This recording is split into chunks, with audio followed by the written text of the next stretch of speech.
On this week's community story, I had the privilege of interviewing Miss Rose, or as some people call her, Queen Rose, the founder of the Facebook community with over 2,000 followers of Former Foster Children United. Rose is affectionately referred to as a queen because she has an absolute heart that can't be matched. It was really fun and I really enjoyed it, and I hope you do too. My name's Rose. I don't know how far back you want me to go, but I was born in Kentucky. Um, my family, they were poor. They lived back in the mountains in Harlan, Kentucky. You know, the Bloody Harlan that you always hear about? That's the area my family's from. My father died back when I was just a few months old from cancer, and my mother moved us to Tennessee. And I guess that I got put in foster care the day right before my 13th birthday. And I went through foster care for 4 years, and I was in many, many, many different placements. I hated the darn group homes. The group homes were awful. I was in foster care for 4 years, and I was in many different homes, foster homes and group homes. The group homes sucked. There was a lot of foster homes that sucked, but then there were some really good people. Like the one that made the biggest impact on me was Kathy Malone. Absolutely love that woman. She's the one that got me into cooking bacon, quilting, which stuff I still do to this day. How long were you with her? I was with her for probably 6 months. How come? My caseworker had a habit of moving me from place to place. Like, I remember in one placement, I had absolutely no warning. I was getting ready for school, and my caseworker showed up at the foster home place where I was at and told me to pack my bags, that I was getting ready to leave. And that happened quite a few times, so it's like, for no reason at all. Kathy, uh, after I became an adult, she actually came and picked me up one time when I was homeless and gave me a place to live. So it wasn't her choice to put me out. She made that clear. So, and she didn't explain to you why they did it?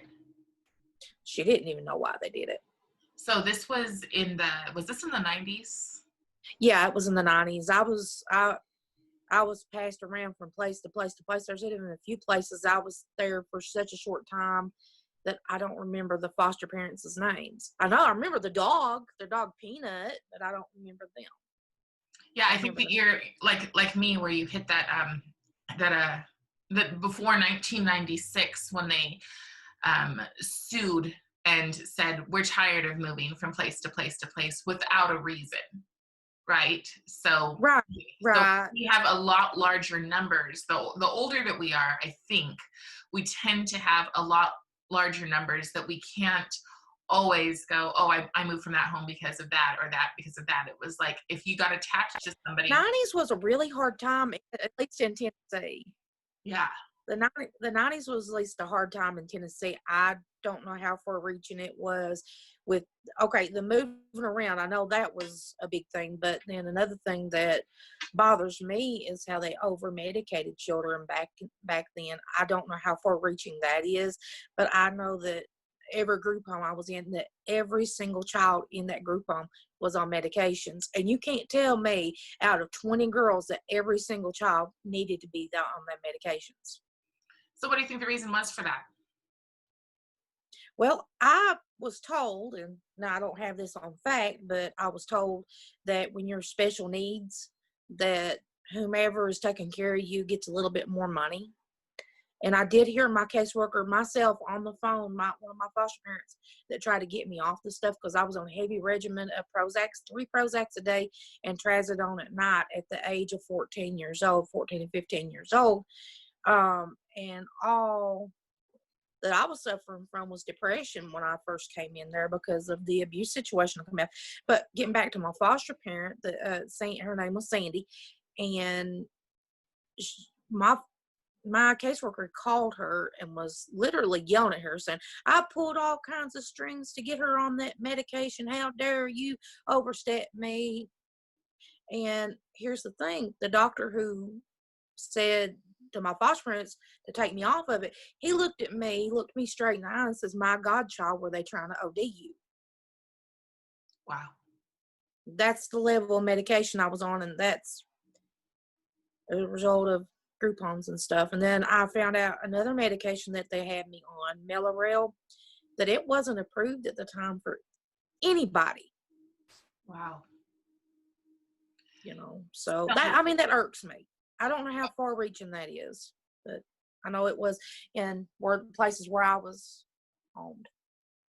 So were the people in the group homes just sort of kind of lackadaisical? Were they just sort of very mellow? And do you think that they did that in terms to control? One of the staff members, her name was Cheryl, she actually laughed and called it chemical restraints because they weren't actually able to use physical restraints. So she actually laughed during a group meeting because one of us had brought it up, and she laughed and made a joke out of it and said that it was called chemical restraints. And this was not given when kids were out of control, like being violent or anything. I wasn't violent. I was actually a really good kid when I went into this place. And then I talked to a doctor for I remember I was in that office not even just a few minutes. The lady had never met me before. I walked out of there with 3 prescriptions of Prozac, and then I can't remember what the other medication was. I know Trazodone was for a while, but there was another one that they used instead. And I know for a time that I was on Paxil. And I mean, it was like a never ending wheel of medications that they kept changing and putting new stuff in. So then you aged out at 18? No, in fact, at 16, my caseworker come got me. This was uninspected again, and said, "You're going home." And though things were I ended up going back to my mother's house, and it was not a preferable situation, but at least there I didn't have to be on medication. At least there, I wasn't going to be moved around a bunch. But within 2 years, I was homeless. So your mom, you came into care when you were 13, right? The day right before my 13th birthday. Wow. I should tell you that. Well, that's what I'm about to ask you. Actually, is between birth and 13, what was life like?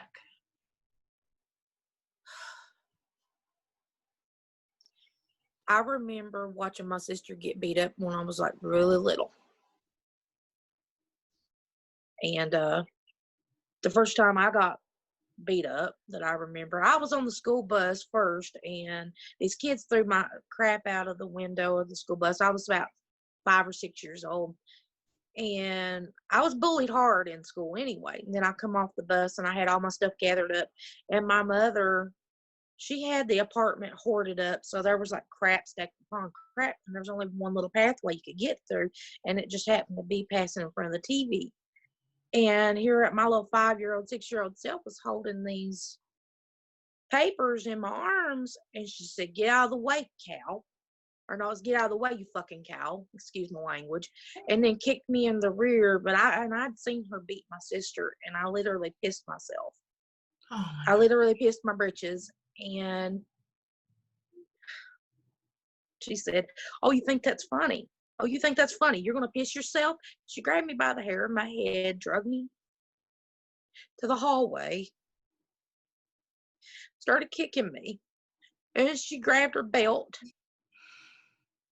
and she was literally beating the living tar out of me. Blood was coming out of my legs. She had the buckle size of belt.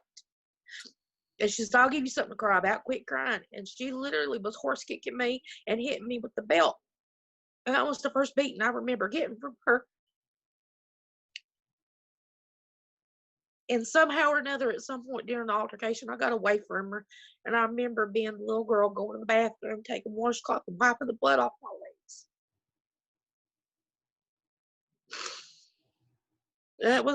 That was much of what my life was like as a kid. I remember at 9 years old, I tried to hang myself.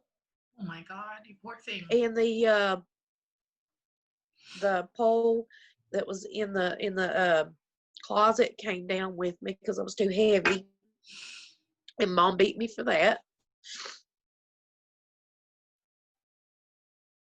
And I told I decided at one point to tell my school counselor, hey, because they were asking about the bruises that were on me. There was bruises always on me. I wasn't allowed to wear shorts, because Mom would always keep bruises on me. And whenever she put bruises on my arms, I'd have to wear long sleeve shirts and stuff. And they were asking about the bruises, and I told them, and they did zilch. And then going up to right before we got put in foster care,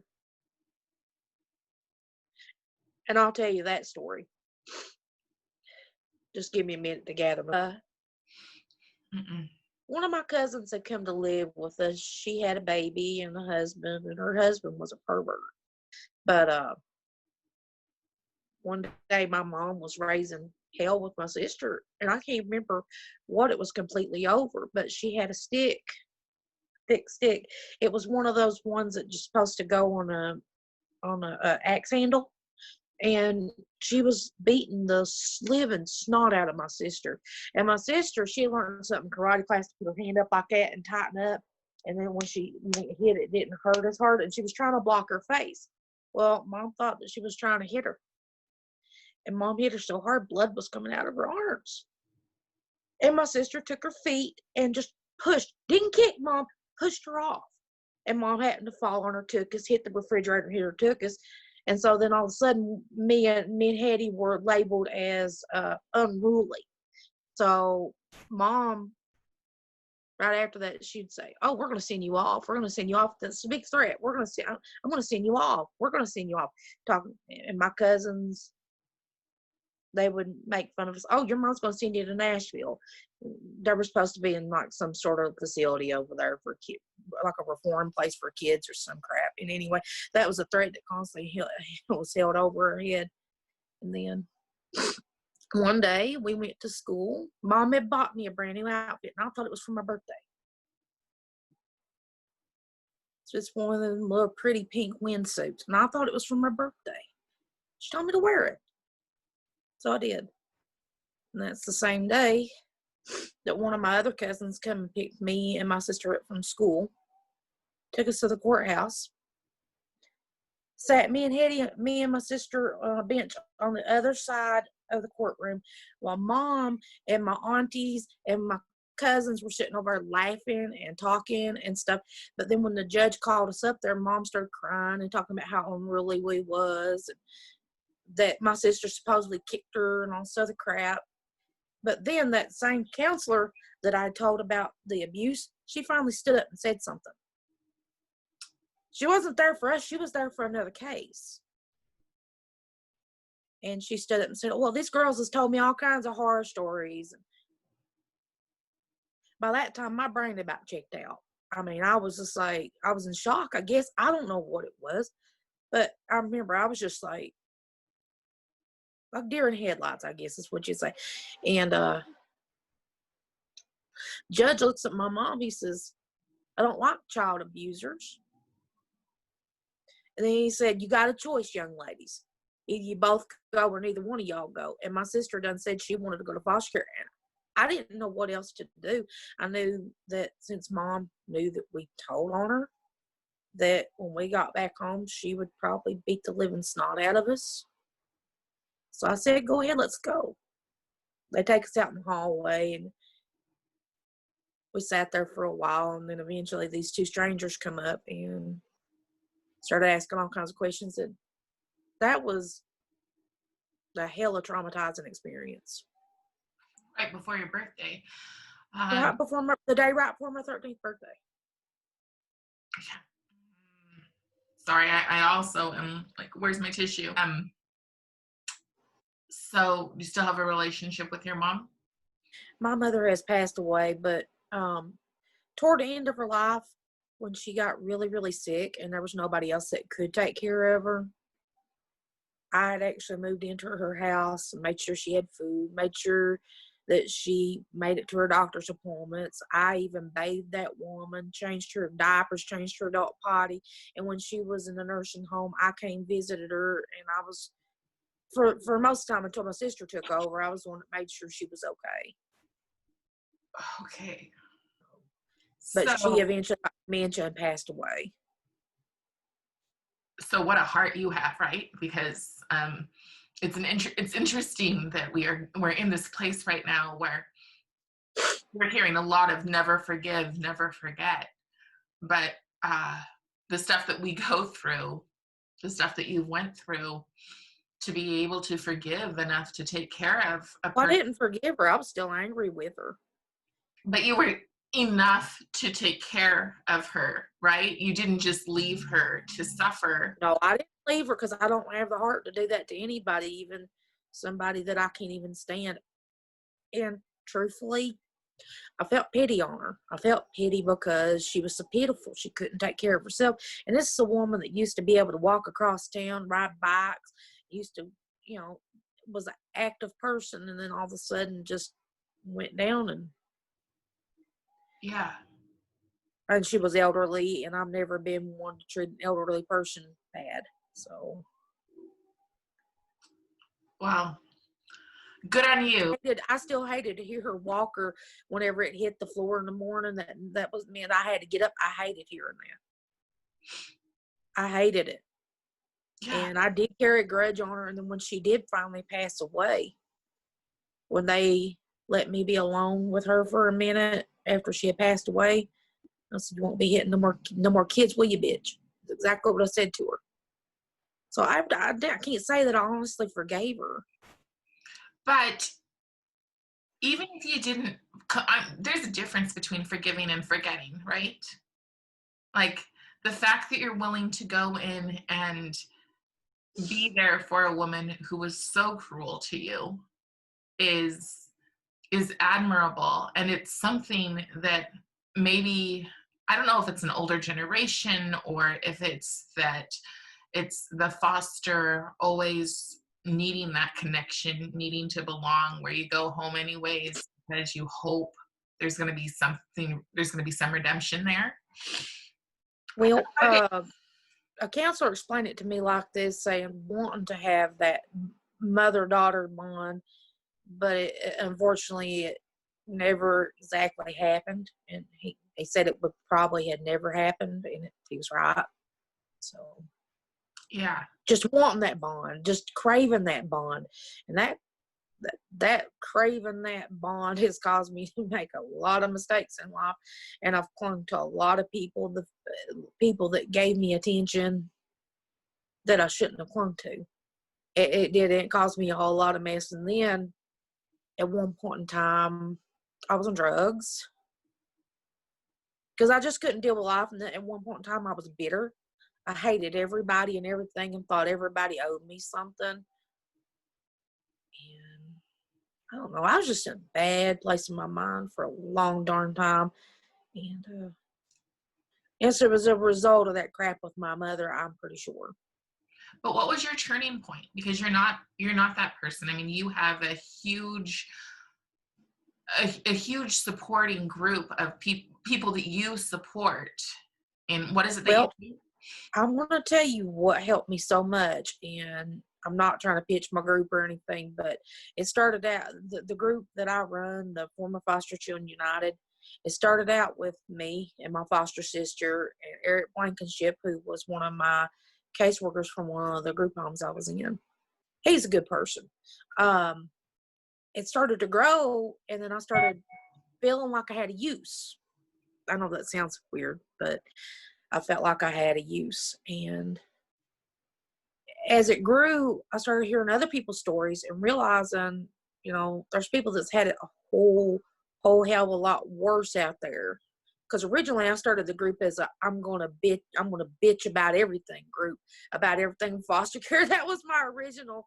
That was my original thing for that group. It was to bitch, and then I started seeing other people's stories, and then immediately it changed into, there's other people that had it worse, and maybe I'm at this place in my life to listen to these people and for everybody to listen to each other and maybe help each other. And then as it went along, these people helped me heal. Funny enough, and it became like a big old family. You got Kathy Jones, Lucy Hamby. You got, of course, my buddy Donnell. I absolutely adore her, by the way. You need to get to know her. Pamela Parker. I mean, these people are absolutely amazing, and they have absolutely been a help in my healing process. And it's caused me to be a better person. And I'm thankful for every single one of them. And I'm thankful that I made that group. And I'm really glad it didn't stay a fuss about this and fuss about that thing. I'm really glad that it morphed into something positive. Reached a lot more people than I really thought it ever would. And like we've helped people get meals. We've helped people like do different things. There was a local woman.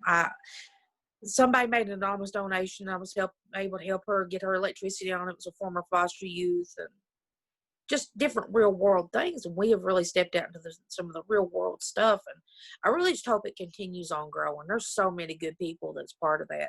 And okay, yes, I created the group, but everybody else being there and participating and posting and helping educate, it really has made a difference in my life. And I know that if it's made a difference in my life, then I know it's made a difference in other people's life. And it's not the group, it's the people in the group. And so many foster youth, it just shows the need of how many foster youth really do need a platform to say, hey, this is what needs to be fixed, or this is what I'm feeling, or this is what I've been through, and there are foster parents that are members of that group that get educated and they get to see, oh, and they have that aha moment, and it changes the world a little bit, right? Hey, everybody's going to make a little mark on the world somewhere. But I quit being a victim and quit playing the victim mentality. I let it go, and I have this little saying, and it's going to sound cheesy as all hell, but be a victor, not a victim. Love it. Yeah. And I always say that the group is there to uplift and inspire. And I hope that it's done that. Oh, I think it has. When I was looking for groups to join, it was important to me to find ones that had a positive, that wanted progress, that wanted things to be improved, and not in a kind of militant way, but in a way of how can we help each other, right? Coming from love. But and it's not, some places they'll gear it toward just one group of folks. This group is for everybody. I don't care what race, religion, politics, which we don't really prefer to put politics out there, but no matter what our differences are, we are the same because we're all looking for a better way, and that's what I'm really, really, really thankful that group turned into. I wondered that with the American flag behind you, because some people will take that as it's a very political statement, but I always have it hanging up there. And no matter what race, religion, or no matter your sexuality or anything, we all live in this country. We all live in this country. That's for everybody. It's called the United States of America. We're united.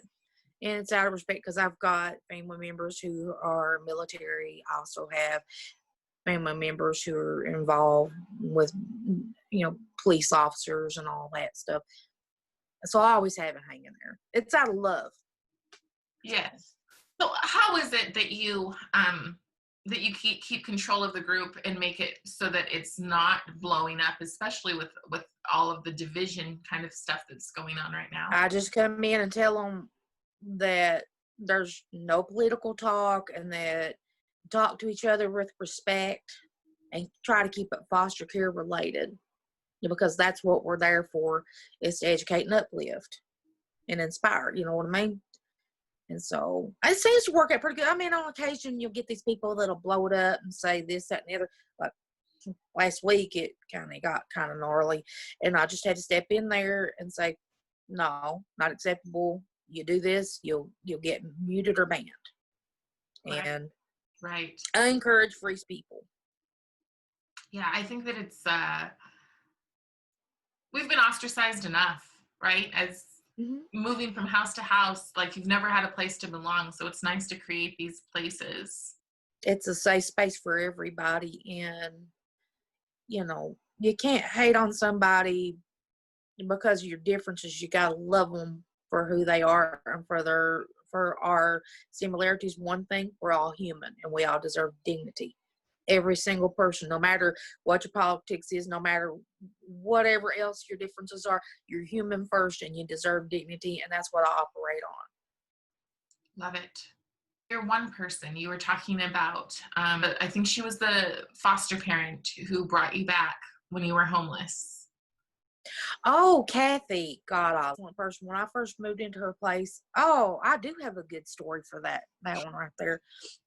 When I first moved into her home after I moved out of my second foster home, because they separated me and my sister in the second foster home, and that second foster home was awful. And I went from there to Kathy Malone's, and it was like a whole other world. Well, my first night there, she was cooking spaghetti. Oh, God, it smelled good. And that's like one of my favorite foods on the planet, right? She calls me into dinner, and there's a plate sitting on the table, and it's like full of spaghetti. So I'll go to the cabinet. I'm grabbing a small plate to get me a little bit of the spaghetti out. She says, what are you doing? I thought I was in trouble. So I went and stood myself over in the corner, and I said, I'm sorry. And I stood myself in the corner, and she come over there. She put her hand on my shoulder. She says, hon. And she talked to me for a minute, and I told her, I said, I'm sorry. I didn't even know what I did, but I kept on saying, I'm sorry. And she says, no, that whole plate's yours. Because the previous foster home, I had lost so much weight, you could about see my bones. And I've had this weird thing about food my whole life because of that ever since then. And it's just like when I get food, it's like, I don't know, you call it a food hoard? I've got a food hoard right over there, in fact. And she gave me that plate of spaghetti, and I'm just like, she says, don't you want any bread? And I'm thinking, holy hell. And where my stomach had shrunk so much, where I wasn't used to eating, when I ate that, I ate the whole damn thing too, by the way. I ate it all. And I could feel it right here at the back of my throat where I ate the whole darn plate, and the bread too, and the salad. But she treated me very well. That woman, I loved living at her house. I love Christmas too. She gave me this little heart-shaped pendant bracelet. I had it for forever. And my first Barbie that I ever owned in my life, it was a Christmas Barbie. And she had bought me my first Christmas Barbie. And then she found out I liked music. So she gave me her own stereo and put it in my room. Wow. And that's where I fell in love with Rod Stewart. First song I heard of his was Hot Legs.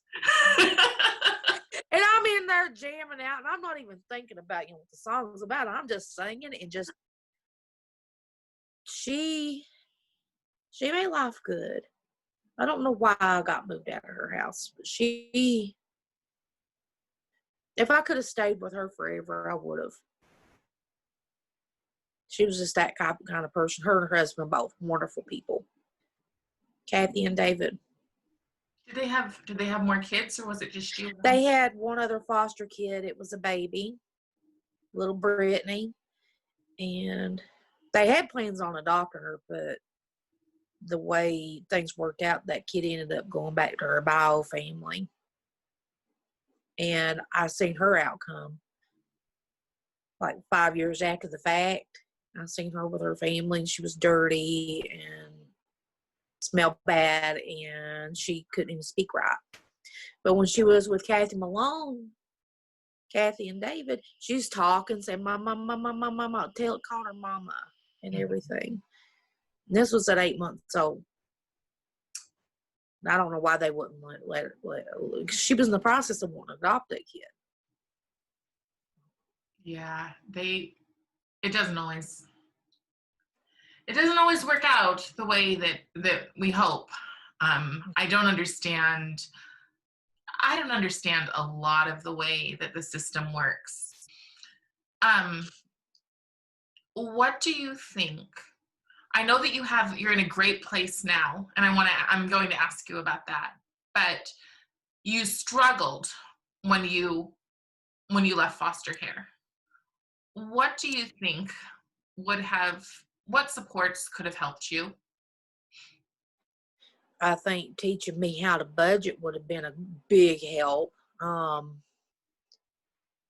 I had to learn how to cook on my own. Believe me, I had some really bad kitchen experiments, bad ones that looked like it could have crawled up out the kitchen on something. It was bad. Where I was behind in my education, where I was moved around so much, I wish that they would have done an assessment to see where I was behind and helped me get that, and maybe even some help getting pointed in the right direction for education and things like that, further education like college and stuff. I had to figure that all out on my own. I don't know. I pretty much after I left foster care and went to mom's and then went to be homeless, I basically had no support whatsoever, none. So, Where did that take you? oh boy. Well, I lived on people's couches for a time. There was a time I lived in my car and sleeping with a hatchet under my pillow, having to stay by the lake, and living on pretty much Vienna sausages and pop and chips at one point because I didn't have a refrigerated thing where I had to live in my car, and then living on people's couches. And then there's a couple of the places I lived at, I started smoking weed and started taking nerve pills, and I got on pain pills. I didn't never do the needle or any crazy stuff like that, but I used them up my nose, and I was doing things I had to do to keep a roof over my head when it snowed. Things I'm not exactly proud of, but then again, I can't hate on myself for it because it did keep a roof over my head. And hanging out with a lot of seedy people, I knew a lot of the criminal element in our town, unfortunately, because of it. I'm thankful that life led me away from that. I was at one point where I was throwing up blood one night. I was going through somebody's house and I was throwing up, and I thought I was going to die, and nobody would call for any help for me. And that's when I started my turning point. But then when I got pregnant with my son, when I was married to my first husband, and when I found out I was pregnant, because I knew that I would be responsible for another human being, I got rid of all my drug paraphernalia, went through withdrawals on my own I didn't tell the doctors or nothing that I was going through withdrawals, and I went through all that. And I stayed straight for my son, and I haven't done pain pills since. I don't know if I said this before we started recording or not, but I love that you're wearing a crown, and the more that you talk, the more you sound like a queen. I mean, really, like you just, the things that you've done for yourself and out of love for other people. Oh, okay. By the way, you want to know how I got this crown? Tell me how you got the crown. My friend Lucy found out that I was graduating college. Now, listen, I met Lucy. I'm going to start out with a funny story about Lucy first. When we first met, there's a lady named Kathy Kathy Jones, who had introduced me, and Lucy said, "You guys need to get to know each other. Both y'all are Southern Belles." And we are. Total Southern Belles. Anyway, the first conversation I had with her, my husband was driving down the road in the middle of a conversation with Lucy on the internet and Facebook Messenger, and a deer got in front of our van had stopped. Well, he stopped in time for that one, but the other one hit my side of the van. And I'm sitting here talking to Lucy on the phone. I mean, I'm not on the phone, but on the messenger thing. And glass shatters and hits me in the back of the head. I didn't get hurt or nothing. Didn't even have one cut on me. But I told her, I said, Lucy, you will always be my dear friend. This gal Lucy, she has been there with me, and I've tried to be there for her through the holidays and through hard times. When she's having a hard time, she'll call me. And sometimes when I'm having a hard time, I'll call her, or she sees that I'm having a hard time, she'll call me, and she'll get me giggling. She's the funniest gal. You would love her. So anyway, she found out I was graduating college. I went to beauty school and actually earned that degree. And so what she gave me, because she calls me Queen Rose. And so she gave me that right there. Sent it to me just before graduation. And I actually wore it at my graduation dinner the whole time. That was, and this right here, I called her and told her this was her shout out right here. I love it. So I love it. And then I seen this necklace here. It says Queen on it. And I said, oh, how perfect. So I got that last week. So I love it. That's great. That is awesome. So when did you stopped doing drugs for your son? Or I did. And I went through, what now? The painkillers, right? That's what you said it was yeah. Painkillers, weed, and things like Xanaxes to nerve pills and such.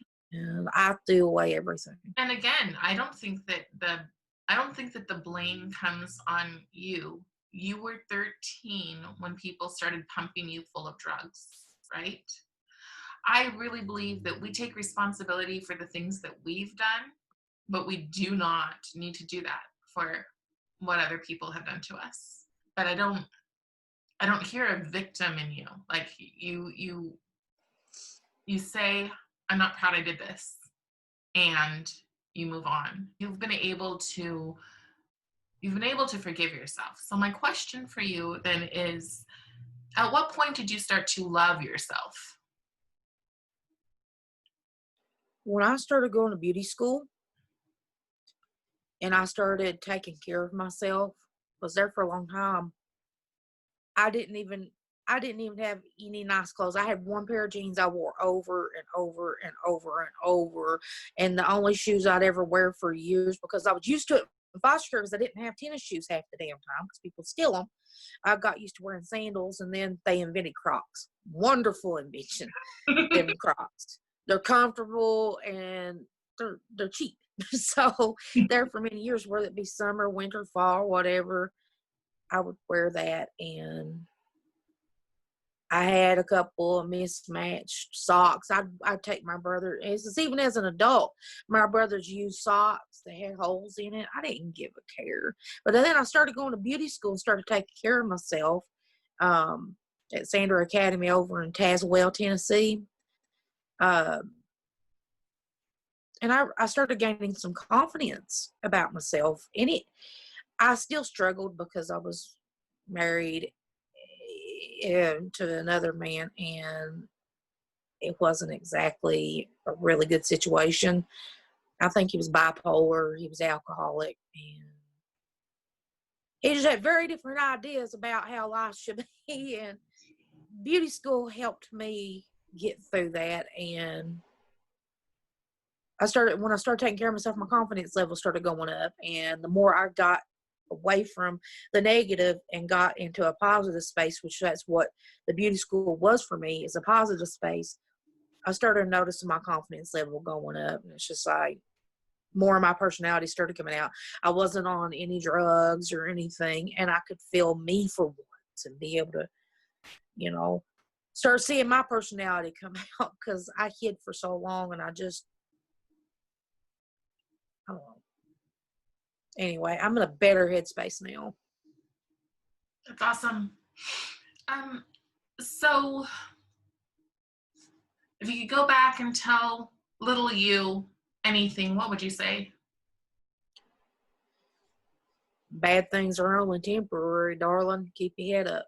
It's about all I could say. And I would tell my younger self, you're strong enough to go through everything you're fixing to go through.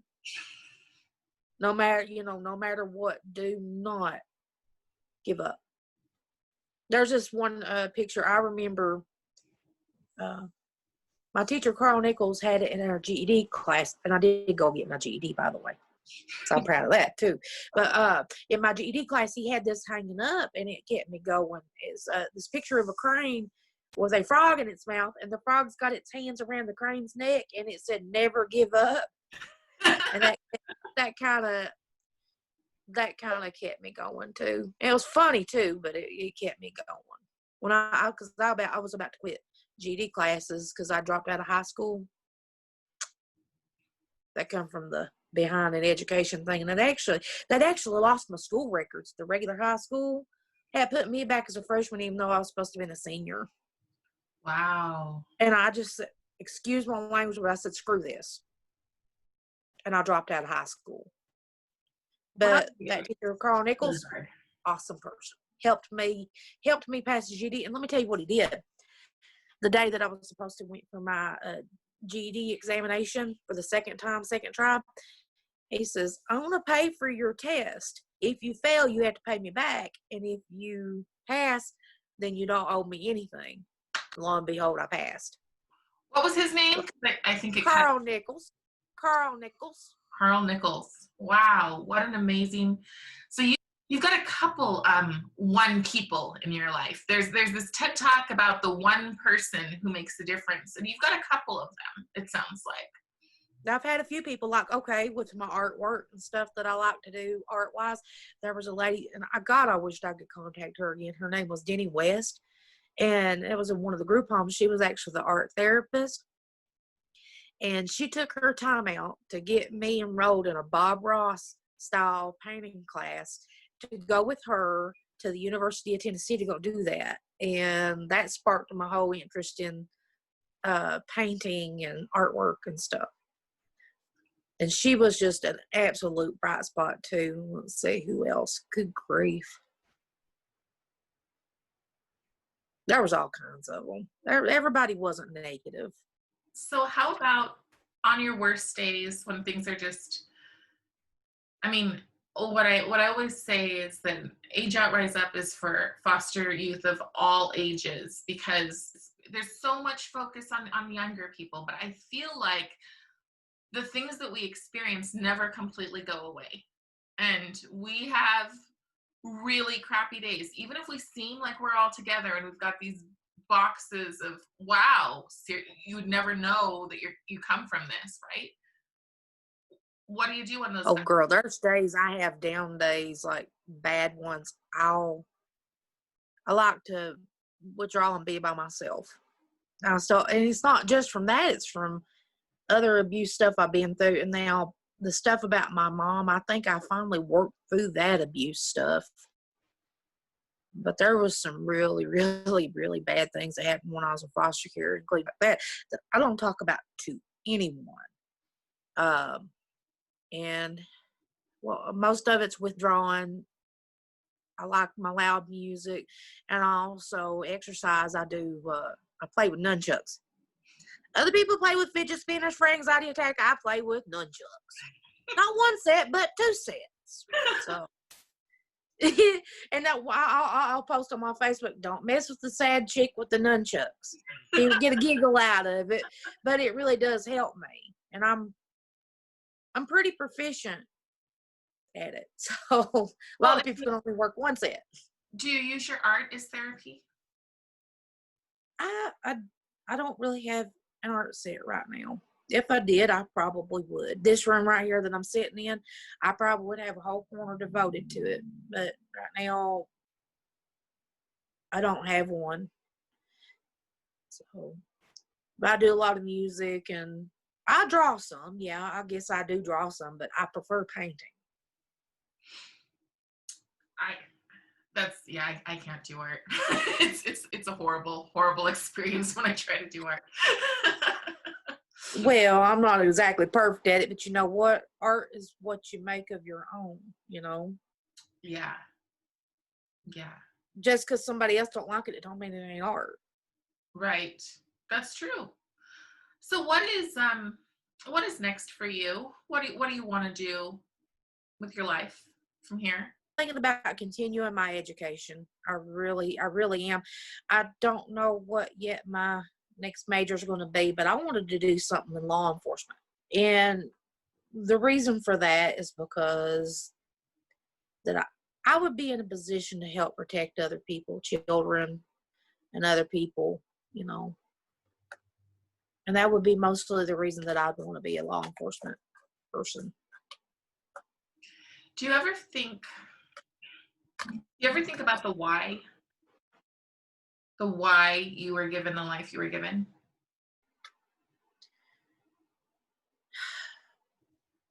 I don't know, but I know that everything you live through is a lesson.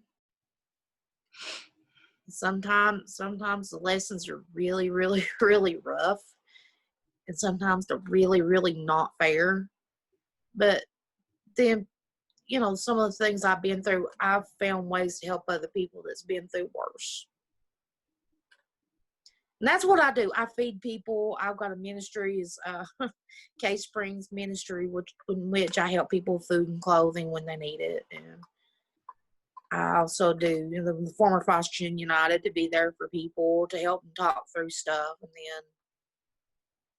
then I'm just kind of like the person people up and call when they need help, even when I'm falling to pieces. There was one point in time, if it hadn't been for Donnell, I wouldn't have been able to run that page.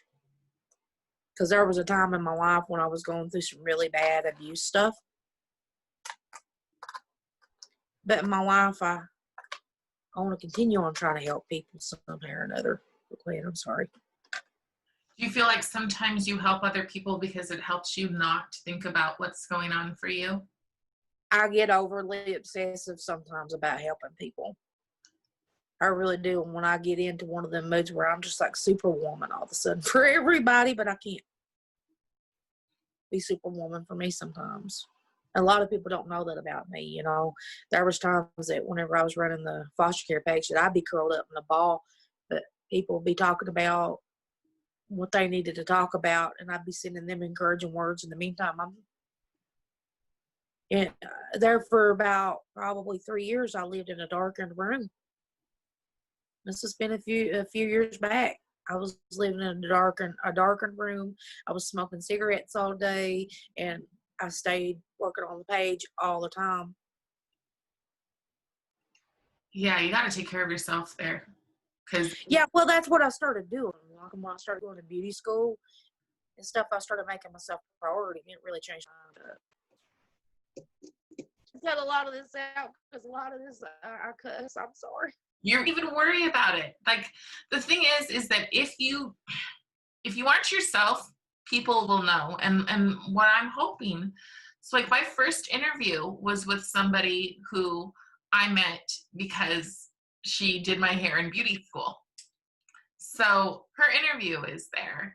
And so she can, you know, see yours and go, oh, wow, there's somebody who I resonate with, you know, for multiple reasons. And so I that's the whole point, is how many people can we connect? Can you feel like I'm really, truly not alone? People really get me where I'm at right now. So it's kind of like what I do on my page. So that's cool. I like what you're doing, honey. You're doing so good. You're doing a lot of good, and what you're doing, it'll grow. Watch it. Yeah, it's about too many people, not even kids, too many people over decades have bluntly failed at life. They've had a very, very hard time, and they haven't been able to rise out of that hard time. And they blame it completely on themselves, because I did.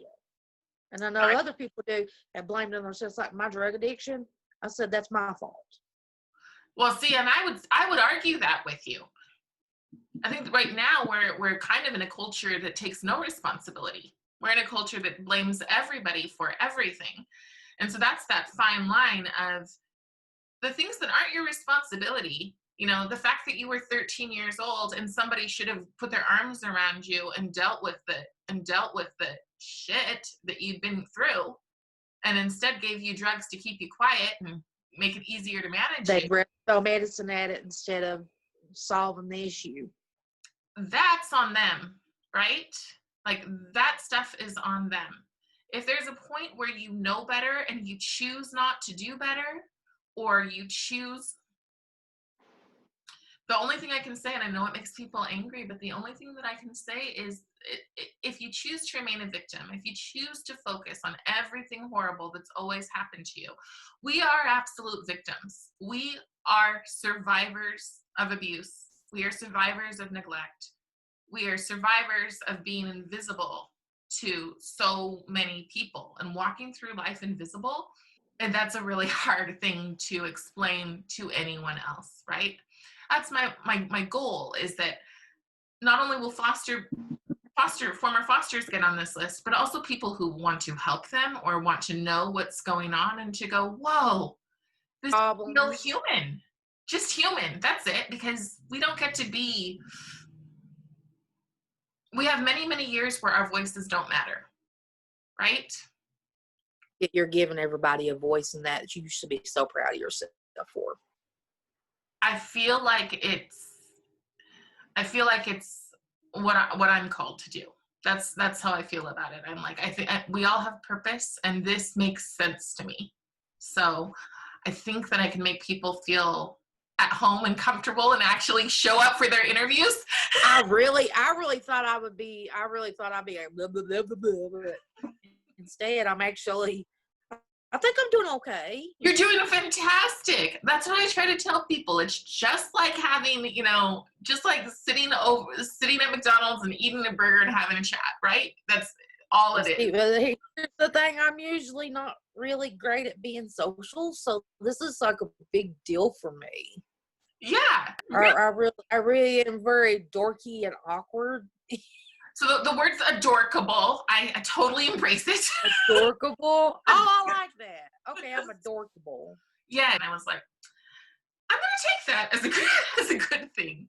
But and I'm the same way. So I'm like super, super outgoing as part of my personality, and then I'm also like, leave me alone. I need to recoup from this. So I try to schedule like one interview a week, because it takes a lot, right?